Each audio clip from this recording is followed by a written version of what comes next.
Hello students, I think and I believe you are well. You are most welcome to continue to discuss our module of pharmaceutical theory and compounding, PST05208, NT level 5, semester 2. My name is Mr. Sabas Ntibahezwa. We are still continuing to discuss on semisolid preparations, and we have already discussed on one of the semisolid is ointment.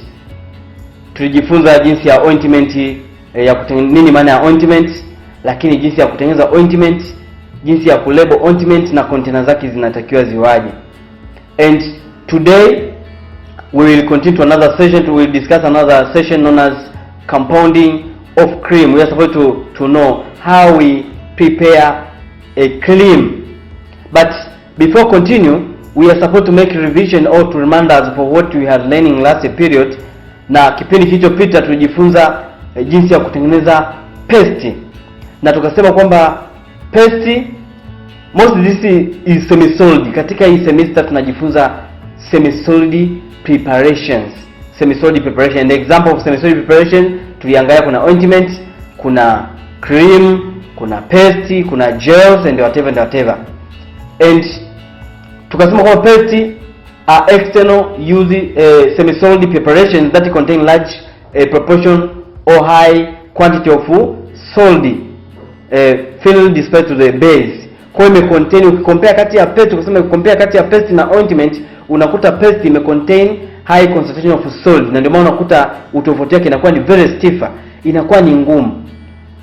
Na tukasema paste are basically ointments into which high percentage of insoluble solid has been added. Kwa utofauti wake ni ile solid material, na ndio maana ointment unakuta iko line ukompea, lakini ukiangalia paste inakuwa ni ngumu. Lakini tukasema there are two types of paste, which is the first fatty paste, example is lesser paste, and another is the non-greasy paste.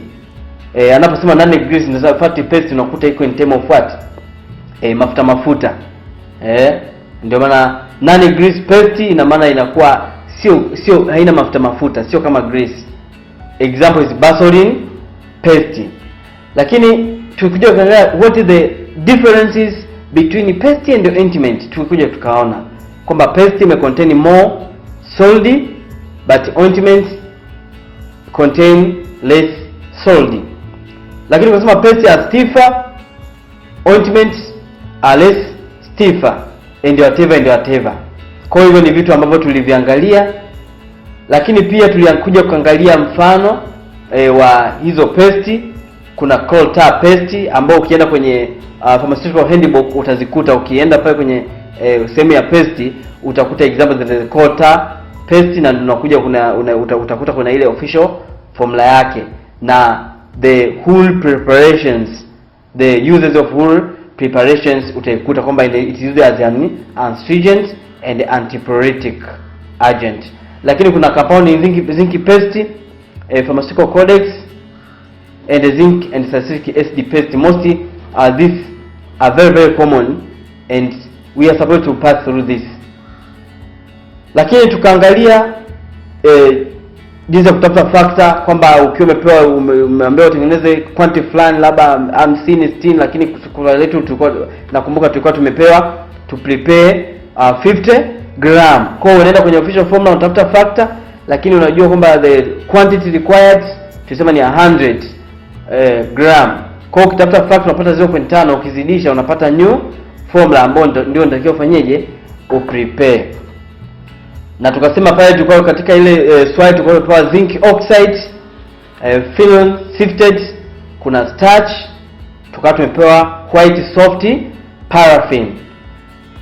Kwa hiyo sasa hiyo ndio ilikuwa ndio official formula yetu, na gram zake tulikuwa tumepewa 25 kwa 50. Kwa baada ya hapo, ina maana wakati wa kufanya ile method of preparation umeshapata new formula yako, unachukua zinc oxide ambayo ni powder, unapima tena starch, then unaziweka zote kwa pamoja kwenye nini, kwenye mortar, then unazimix, unasaturate ili ziweze kujichanganya vizuri. Ukishachanganya vizuri, unapima white soft paraffin, kwa sababu ni soft, muda mwingine huwa haihitaji kumelt. Lakini ingekuwa ni hard paraffin, lazima kwanza umelt ndio ufanyeje, uimix.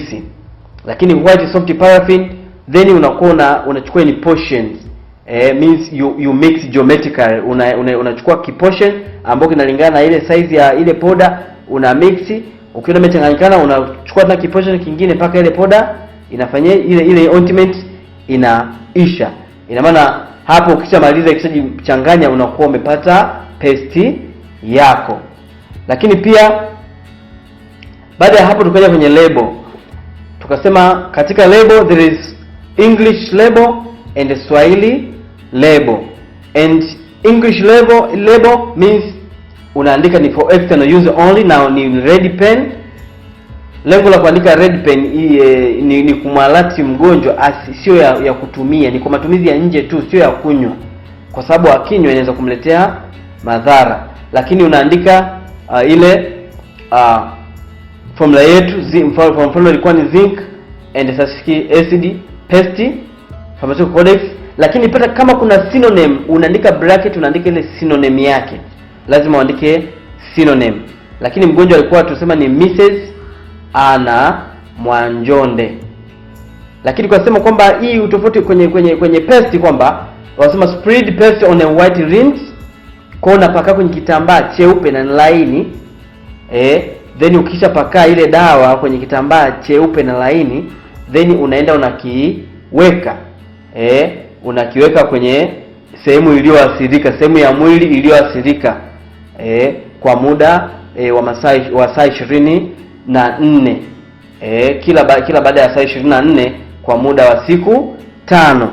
Ukishamaliza hapo, then unaandika jina lako, mtoa dawa, na anwani sasa ya institution ile pale.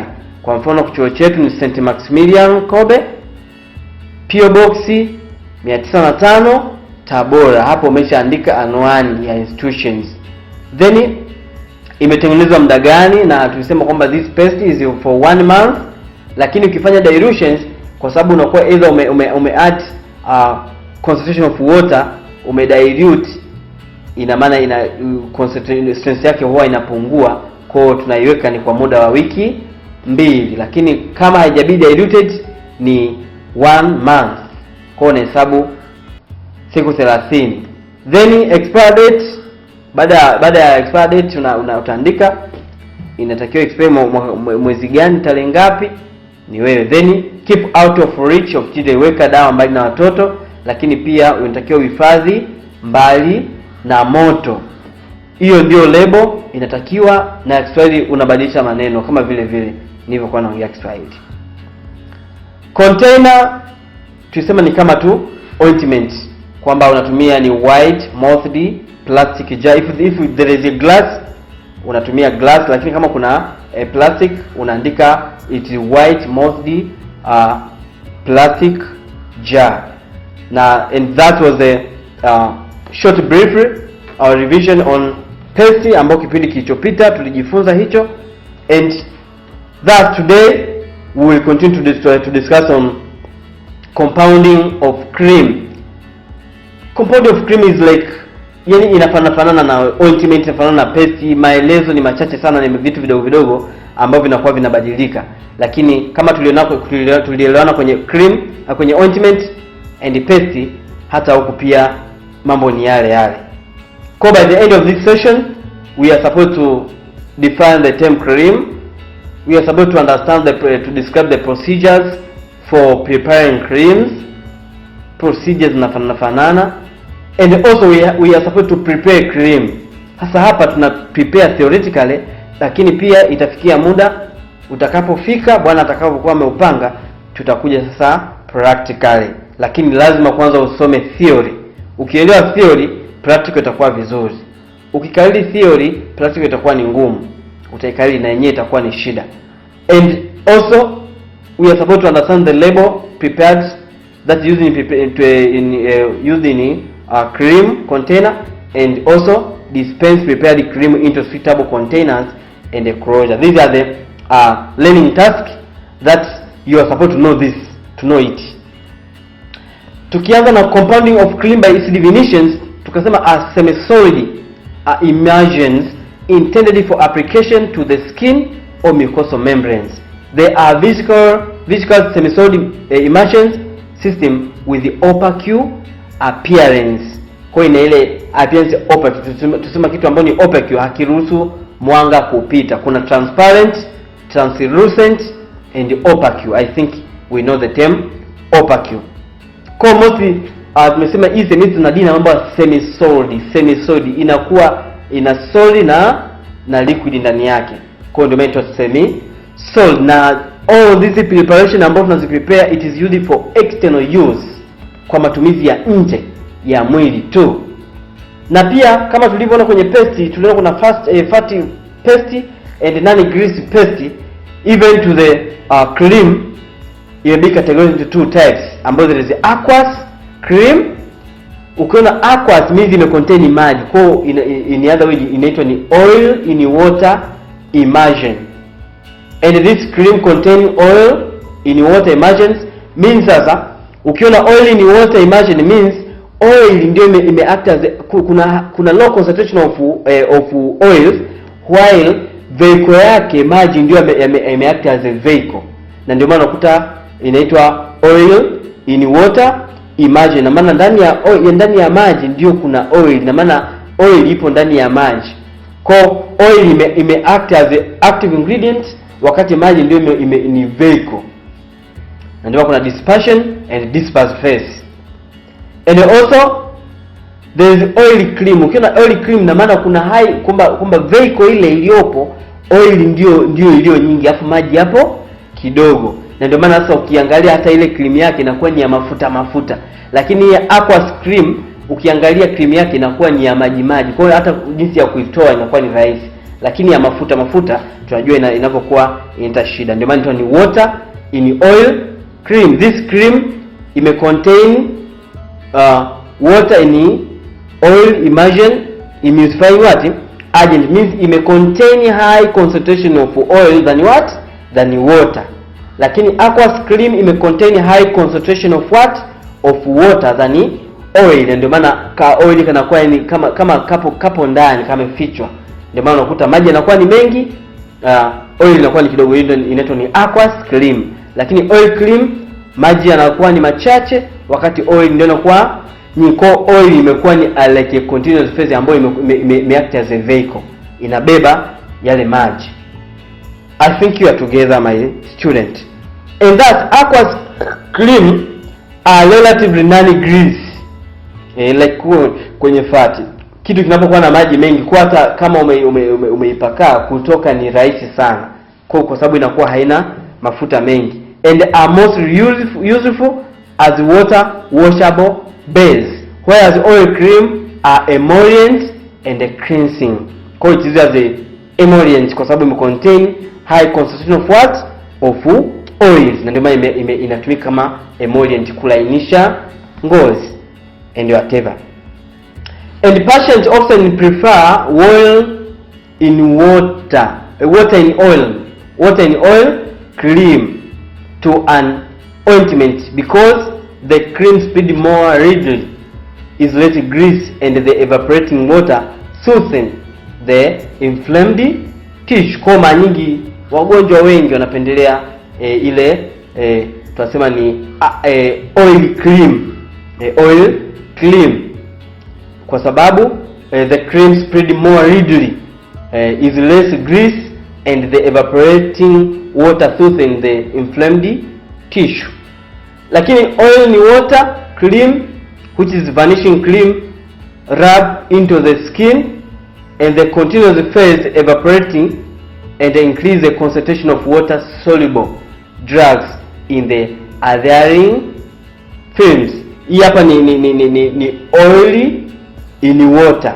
Tumesema most patients often prefer water in oil, means wana prefer oil cream. Lakini aqueous cream, or in other words so-called vanishing cream, rub into the skin, because the continuous phase evaporate. Unakuta kwa sababu continuous phase ikisha evaporate ime contain high concentration ya maji, and increase the concentration of water soluble drugs in the adhering film. Kwa hiyo unakuta inaongeza ile concentration, kwa hata ule utendaji kazi yake unafanyaje, unakuwa unaongezeka. Kwa consistency and rheological character depends on whether the cream is water in oil or oil in what? In water. And thus cream intended for application to large open wound should be sterile. Must be sterile kwa sababu hizi cream ikiwa imebe contaminated, na kwa mfano ukipaka kwenye affected part, muda mwingine inaweza kuleta vitu vingine ambavyo visivyo vya msingi, ikaleta maambukizi mengine, infections zingine zikatokea.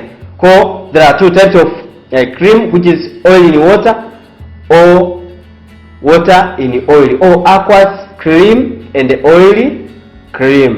But the most preferred cream is oily cream or water in oily cream. That is. And that's, sasa hiyo ilikuwa ni introduction ya cream. Then we are supposed to discuss on the procedure for preparing cream. Procedure for preparing cream.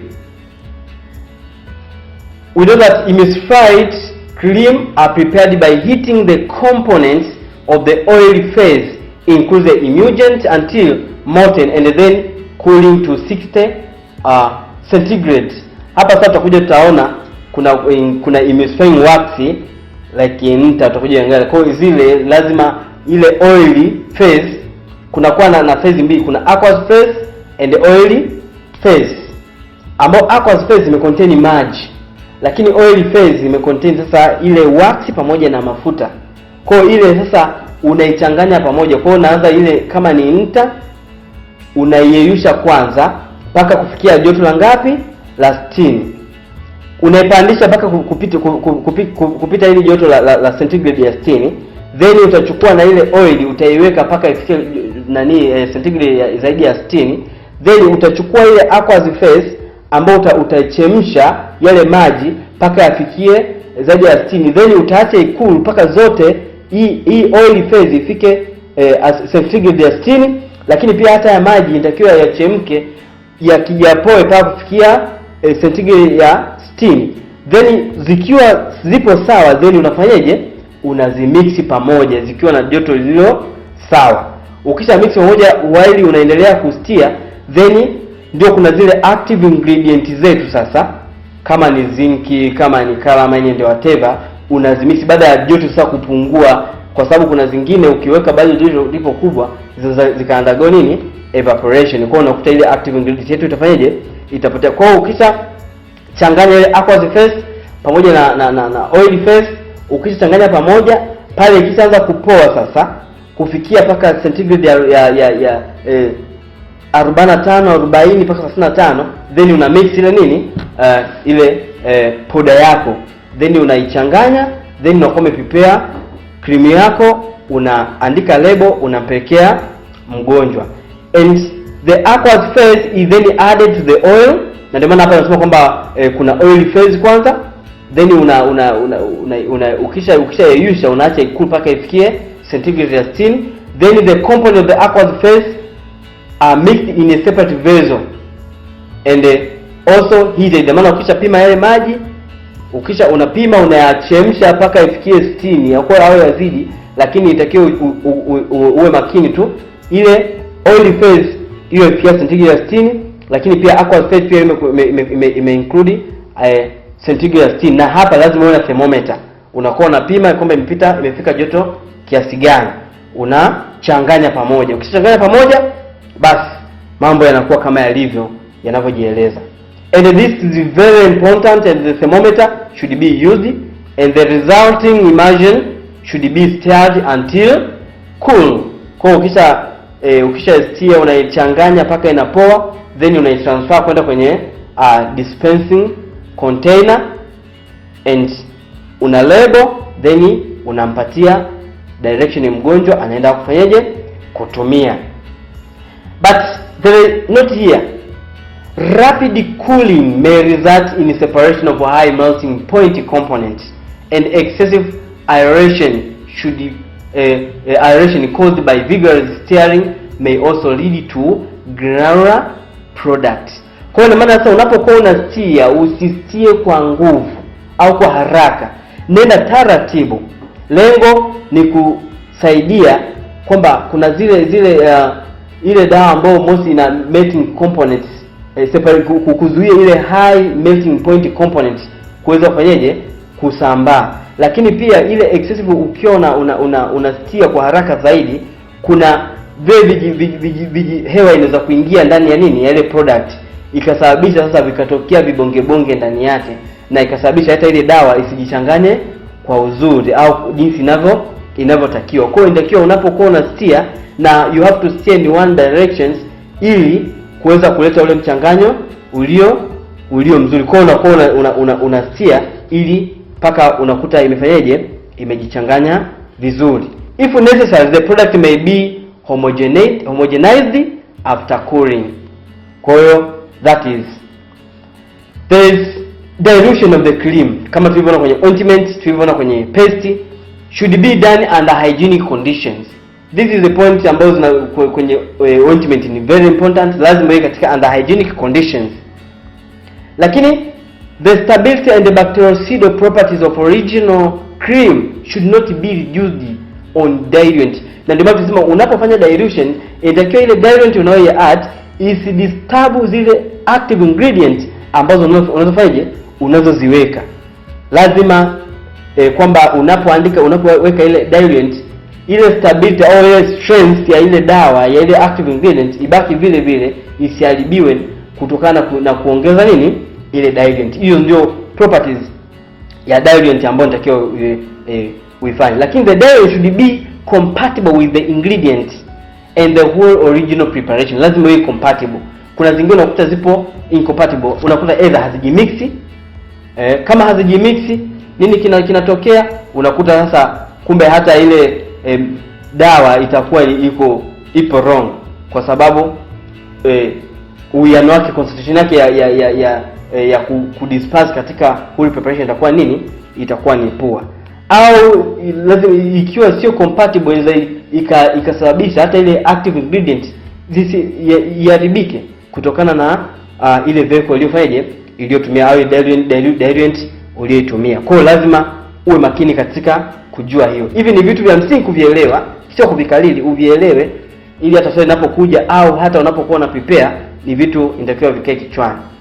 Also, dilution may alter extent of release of medicament from cream. Inaweza kubadilisha ina maana sasa ikiwa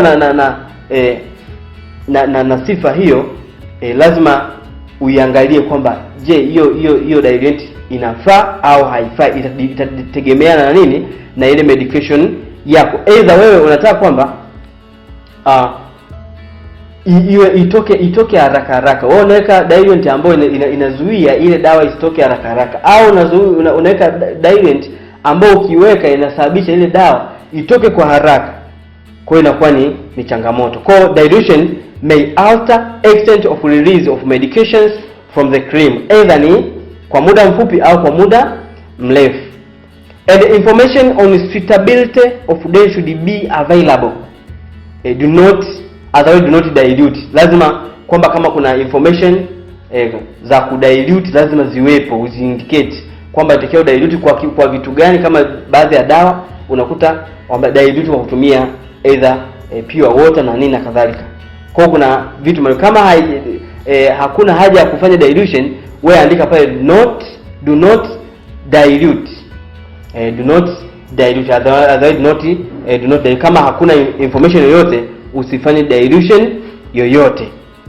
That is, hiyo ndio dilution of cream. Lakini dilution of cream ni point ambayo unatakiwa utumie kwenye ointment, ndio procedure hizo lazima ziwe na sifa kama hizo. Lakini there is the preservation and the hygiene during preparations. Na ndio maana one of the during dilution should be done under hygienic condition. Hiyo ndio one of the criteria lazima we consider. Because in the preservations and the hygiene during preparation, cream you know that cream can support growth of microorganisms. Hence most need preservatives. Lazima preservatives ziwekwe, kwa sababu ina maana usipoweka zile preservatives ile cream itasababisha sasa baadhi ya microorganism wa grow na kuweza kuharibu nini ile dawa. Kwa it needs to be preserved. And the accidental contamination will almost certainly occur during bench scale manufacture, but good technique can keep this to a minimum. Hapa tunaelezea about on how we can preserve or we can store this, how jinsi ya kuitunza ile dawa isiweze kuharibika ikae kwa muda mrefu, na jinsi ile hygiene, usafi wa ile dawa. Na ndio maana sasa, kwa sababu ile cream inaweza kusupport the growth of microorganism, inahitaji kuongezewa ingredient au kuongezea excipient ambayo itatumika ku preserve au ku prevent the growth of microorganisms. Lakini accidental contamination, kuna contamination accidentally, either kwa kujua kutokujua, wakati wa bench scale manufacture, wakati wa ku prepare, but good technique can keep this to a minimum.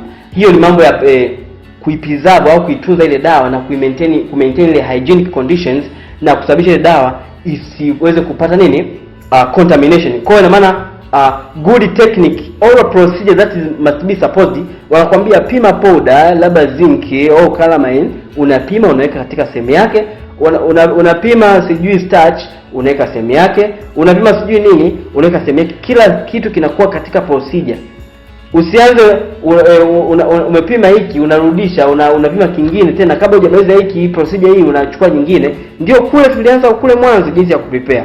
Kwa lazima ufuate procedure zote ili kuweza kuminimize au kuprevent contamination, hiyo accidental contamination ambayo inaweza kusababisha kuharibu nini dawa yetu.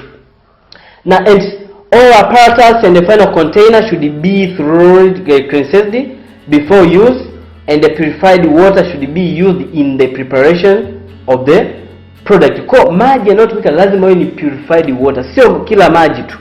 Lazima yawe pure, yawe yamethibitishwa kwamba yako pure, hayana content nyingine yoyote ambayo inaweza kusababisha contamination ya ile product yetu. Kwa this is the on preservation and hygiene during preparations. Maswali yanatoka sana, yanatoka mno. Dilution, preservation, very very important. Unaweza kuuliza kwenye cream, unaweza kuuliza kwenye ointment, unaweza kuuliza kwenye paste or any other semisolid. Be care for that. Baada ya kuangalia on procedure for dispensing, tumesema kuna aqueous phase and oily phase, na yote ndio katika mixing yake lazima ikae katika the same temperature which is 60 centigrade. Ukisha mix then after unapoendelea kukul, kadri unavyoendelea kukul, then una add nini, una zile active ingredients zetu. Tutakuja tangaza sasa, tunaangalia on how sasa we can prepare. This is theoretical, but tutaingia practical. Ndio maana it is pharmaceutical theory and compounding. Kwa kuna theory kwanza, then ndio tutafanya compounding. Usipoelewa theory, hata compounding practical itakuwa ni changamoto kubwa, very challenge. Tumeambiwa to prepare cream which is calamine, aqueous calamine cream 50 gram. Mtu anaitwa Odhiambo. Lakini pia unapewa swali kama hili, official formula kama kule tunakumbuka, unaenda either kwenye table of content, unaangalia ni cream, sehemu ya cream, then inakuonyesha ni page gani ile cream inapatikana, unapata official formula yako unaiweka, au unaenda kwenye index huku mwisho kabisa wa kitabu, utaona kabisa kuna index, kuna zile spelling, kuna vile picho, kuna C, unaangalia C, kuna sehemu ya cream itakuonyesha kwamba ipo page gani na kadhalika. Kwa hiyo utakuta the official formula like this one, this is our official formula. Lakini tumeambiwa to prepare 50 gram of calamine cream which is aqueous calamine cream. Na kama ni aqueous, ujue ni ile aqueous cream means ime contain oil ipo kidogo, wakati maji yatakuwepo yapo mengi, ndio maana ni aqueous cream means inakuwa ni oil in what, in water. And baada ya hapo ina maana hapo kuna calamine, kuna zinc oxides, emulsifying wax, Aqueous oil which is 0.86 gram per mils, ambao gramu yake inatakiwa ni zipo 30, lakini kuna purified water, fresh, boiled and cooled. Hapa kuna formula umepewa, ina maana hii hapa kwanza ili uweze kupata mils, kwa sababu hii aqueous oil iko in term of oils na huku tuko in term of gram. Kwa hiyo lazima kwanza uchange hiyo katika nini? Katika mils. Kwa hiyo unachukua ikiwa 0.86 gram imeenda kwenye 1 mils. What about this 30 gram? Utapata mils ngapi? Kwa hiyo ile mils ngapi ndio utakaoipata, na maana ukiconvert hapo utaenda utafanyaje? Utaipima. Hapo ni kama unatumia official formula, lakini sasa utabadilisha baada ya kupata nini? Ile new formula utakayoipata. Kama kawaida hapa tumefupisha, na maana unaenda kwenye utaandika official formula yetu, lakini utaandika data given, quantity required. Ina maana hapa ukijumlisha hapa quantity required utapata itakuja ni hapa ni 7 jumlisha 6 inakuja 10 na ngapi? 7 jumlisha 6 inakuja like 13. Kwa 13 jumlisha 30 utapata total quantity in the formula ni ngapi. Ukishapata, lakini most hapa there is hii ni 30 gram, zinc oxide ni 30 gram. Kwa ni 30 jumlisha 30 unapata 60. Hapa utapata 60 jumlisha 80 jumlisha 50 utapata 90. Lakini 6 jumlisha 4 jumlisha 6 ni 10, ambayo total yake ni ngapi? Ni 100. Hii hapa ni 30 and not 3.0 ni 30.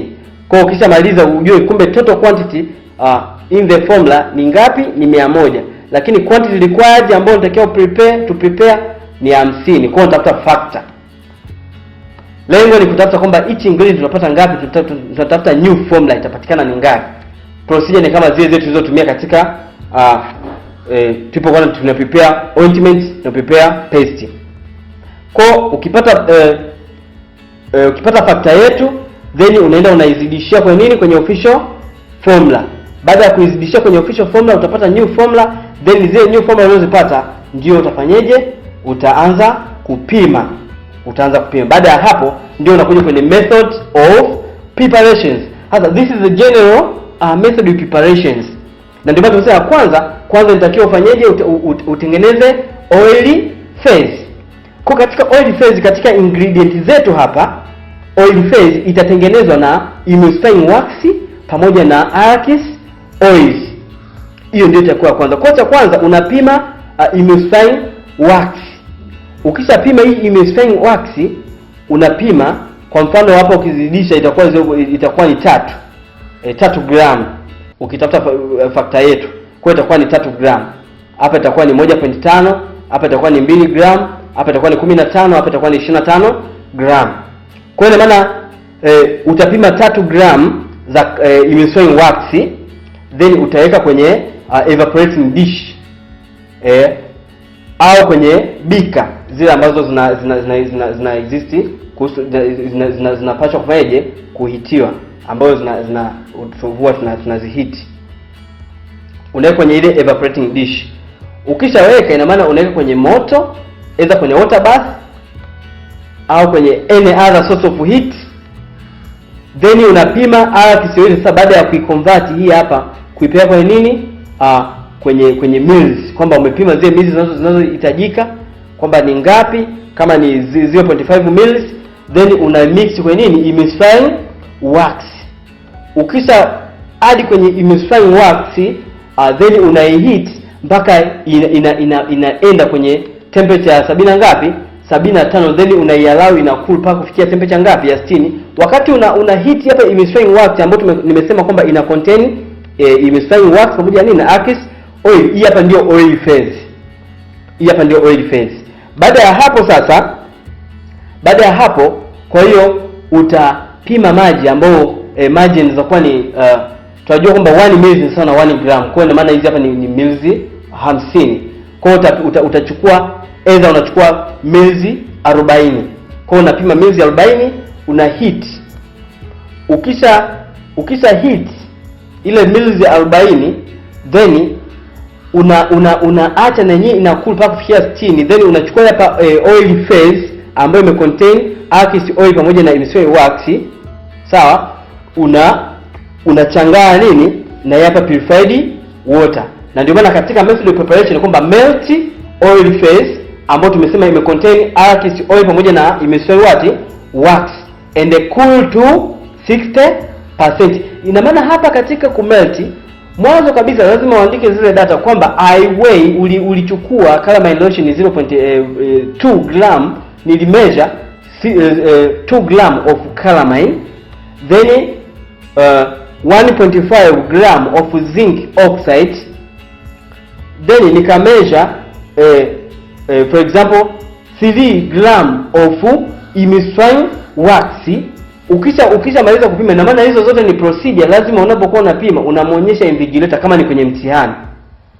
Lakini kama una prepare lazima kuna wale wakubwa kwamba nimetumia procedure hii hapa, nimepima kiasi hichi hapa, anakuja na kiverify, unaendelea na nini na procedure nyingine. Kwa baada ya kupima ndio unachukua sasa ile melting emulsifying wax pamoja na aqueous oils, unaweka kwenye nini, kwenye bika oil evaporating dish. Unafanyaje?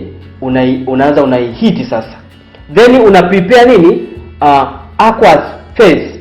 Kwa hiyo usichukue maji yote, kwa hiyo nimesema unaweza kuchukua ml 40 ukaichemsha na yenyewe ikafikia nyuzi ngapi? 60. Ukiangalia hapa imekupa mpaka 60 na hii hapa imekula mpaka 60, then unaimix.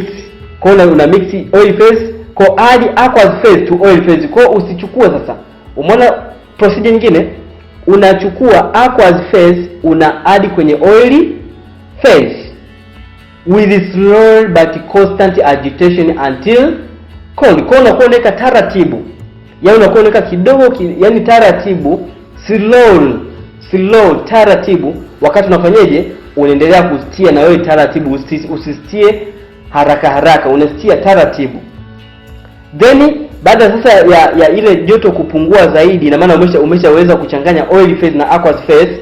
Ukishachanganya then una incorporate insoluble medicinal ingredient, zile zinc oxide pamoja na calamine lotion, not calamine powder, not lotion, calamine powder. Ukisha unakuwa sasa umeshachanganya ile calamine pamoja na zinc oxide, umechanganya pamoja, umeshazimix pamoja, then unaiadi kwenye nini kwenye ile preparation yetu.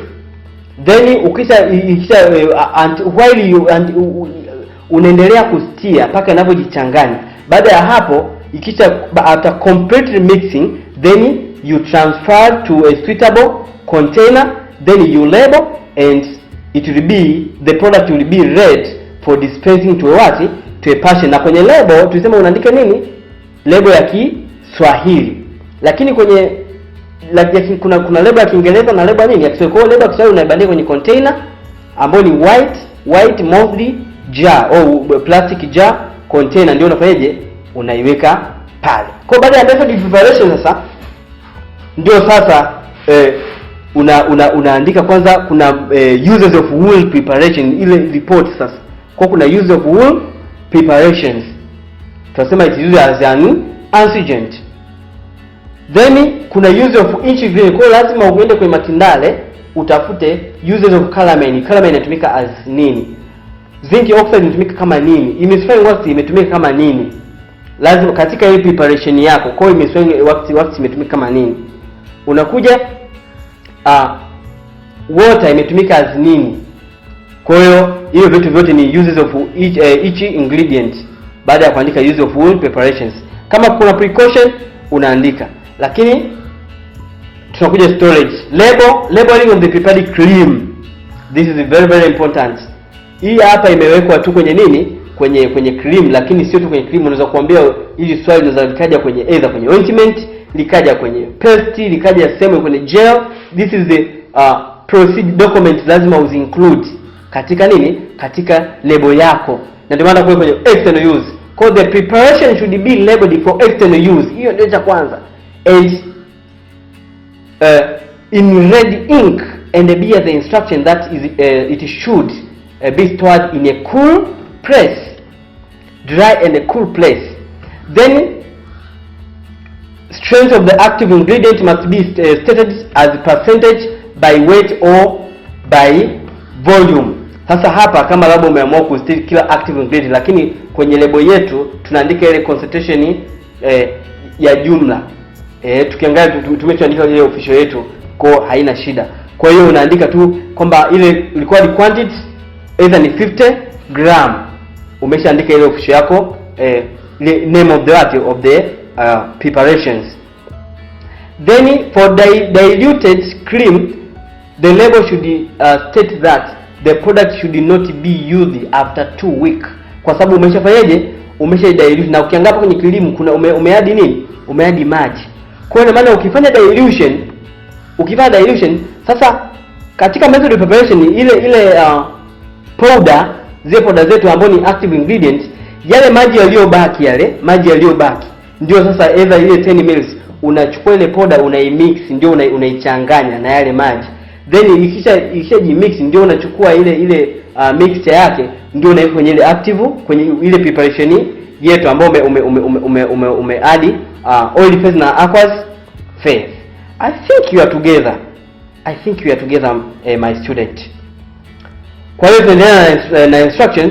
Then date of dispensing or preparation date lazima iwepo. Instruction for use lazima iwepo. Even vitu vya msingi either kwenye ointment lazima viwepo, kwenye cream lazima viwepo, sehemu yote lazima iwepo. The expiry date where applicable and all manufacturer date lazima iwepo, expiry date. Storage condition lazima uonyeshe utaistore katika mazingira gani. Name of the dispenser, name and the address of the dispensing institution. Hizi ni requirement au ni requirement ambazo zinahitajika katika label yoyote, either ni cream, either ni ointment, either ni paste and whatever. You have to be care my student. I think you are together. Nimeamisi sana. Tuendelee kumomba Mungu, na naona Mungu anaendelea kufanya maajabu yake. Anaendelea kutupa matumaini ya kuimaliza safari yetu. Hii turudi katika hali yetu ya zamani. Tuendelee kumomba Mungu ili Mungu mwenyewe aendelee kutuongoza, lakini tusimwache. Tusimlilie tu wakati wa shida, bali hata wakati wa raha tuendelee kumtumaini na kumuomba aendelee kutuongoza vema. So this is a requirement that must be considered during labeling. Na ndio basi hiyo yote imekuja imesummariziwa hapa. Kuna for external use lazima iwepo, lakini name of preparations, na ndio maana hapa kwa sababu preparation ina maana utaiangalia kwenye Pharmaceutical handbook, kama kuna synonym lazima include hiyo synonym. Lazima include synonym yake. Usipo include muda mwingine itakuwa ni changamoto. Then quantity ambayo unatakiwa prepare ni 50 gram, lakini unamwandikia nani? Amoni Juma. Hii hapa tumechukua sample Amoni Juma, lakini swali letu unaandika ni Okeo Odiamo, kwa kutegemea na prescription uliopewa. Then apply the medicine to the affected part every 24 hours for 7 days. Then kwa Kiswahili vile vile, na maana hapa ni kwa matumizi ya nje ya mwili tu. Then unaandika hii hapa kama ilivyo, kala maeneo PS na kadhalika. Alafu paka dawa sehemu ya mwili iliyoathirika. Sehemu ya mwili iliyoathirika kila baada ya saa 24 kwa muda wa siku 7. Then kuna jina la mtoa dawa au name of the dispenser, anaitwa Karim Juma. Lakini name and the address of the dispensing institution, our college is St. Maximilian Kobe, SLP 905 Tabora, not Tabora, it is Tabora. Then preparation date imetengenezwa for example tarehe 1 mwezi wa 5 2020. Hii hapa kama imebidi diluted ni baada ya wiki mbili. Kama hauja dilute means ni mwezi mmoja. Kwa hiyo utaidiscard isitumike baada ya tarehe 30 mwezi wa 5 2000 ngapi na 20. Weka dawa mbali na watoto, lakini hifadhi mbali na nini na joto. Hiyo ni instruction lazima kwanza, hata yani mgonjwa asipo, lazima mgonjwa umualati, umwambie mazingira ya kuweza kustore dawa hiyo. Na this is Swahili label kama unavyoiona, kwa matumizi ya nje ya mwili tu. Aqueous hiyo, paka dawa sehemu ya mwili iliyoathirika kila baada ya saa 24 kwa muda wa siku 7. Jina la mtoa dawa ni Karim Juma. Jina na anwani ya taasisi ni St. Maxime Kobe, SLP 905 Tabora, not Tabora, sorry. It is writing spelling error.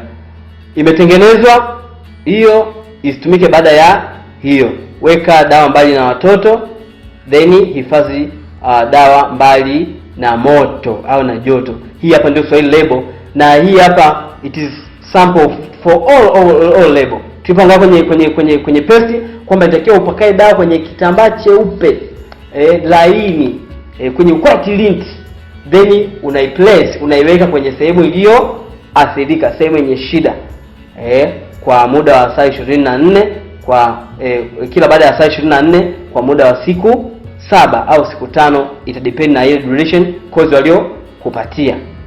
Baada ya hapo unaendelea na mambo yako mengine. Dispensing of the prepared cream into suitable container and closure. Cold cream should be dispensed in a well-closed containers to prevent evaporation of the aqueous phase. Should be dispensed in a well-closed container, kwa sababu kuna baadhi ya ingredients ikiwa ni open container inasababisha evaporation. Kwa hiyo ikisababisha evaporation, kwa hiyo ikisababisha ile concentration na content itakuwa ni tofauti. Lakini while the most squat jar or plastic jar is very important, may be used for cream where the risk of contamination may be minimal, but the mouth of the jar should be covered with a disc of grease proof paper ambayo inakuwa inazuia sasa ile contamination na moisture ina prevent moisture ili dawa iwe safe muda wote. Lakini collapsible metal also and a flexible plastic tube are to be preferred since these reduce the risk of contamination during use. Most cream are packed in. This kama mkwambia uelezea about dispensing for prepared cream or suitable. Not only cream, katika zote either ni ointment, hizi ni container zetu ambazo lazima tuzistore. Na most katika vyo vyetu tunatumia white mouthy plastic jar. Most this collapsible metal or flexible plastic tube hapo labda kama ni viwandani au kama hiyo hospitali nani, kuna hospitali au imeendelea, chuo kimeendelea, kinaweza kutengeneza mashine za hivi, lakini kwa kujifunzia wao tutumia white mouthy plastic jar. Kwa lazima uandike the container. Container hizi umestock kutumia container gani. Ukiandika rough bottle tutajua kwamba upo wrong au haupo wrong. Kwa lazima hizo ni report lazima kuandika. Kwa hiyo this is a cream jar and a tube like this one, lakini most tunatumia white mouthy plastic jar or glass jar, mara nyingi tunazitumia sana. And this is summary, but tumejifunza about cream. Tumesema a semisolid emulsion intended for application to a skin or mucous membrane, and they are viscous semisolid emulsion system with opaque appearance. I think we know the term emulsion. Emulsion tumesoma kwenye chemistry form 1 kabisa kule. Nafikiri kama umesahau utaenda utaipitia hiyo emulsion. Tumesoma kwenye Pharmaceutical form emulsion. Emulsion uzuri nimefundisha mwenyewe. Kwa hiyo nafikiri unaikumbuka. Usually there are of two types. Tumesema ni aqueous cream, that is oil in water. Emulsion, this cream contain oil in water, may contain high concentration of water. Lakini oily cream means ni water in oil, means water ipo kwa kiwango kidogo sana. Na kama ukitaka difference, ukiangalia hii hapa ni non-greasy, this is grease, whatever and whatever. Then tumejifunza about suitable containers and enclosure for cream. Most tunatumia white mouthed glass or plastic jar with the plastic screw cap and with the impermeable liner or closure lifting strip on lid. Lakini kuna ile metal which is flexible and whatever. This is summary ambayo tumejifunza, lakini tumeangalia procedure lakini pia tukaangalia requirements that are needed for in label. Tumeangalia how it's better, and we know that life is a competition.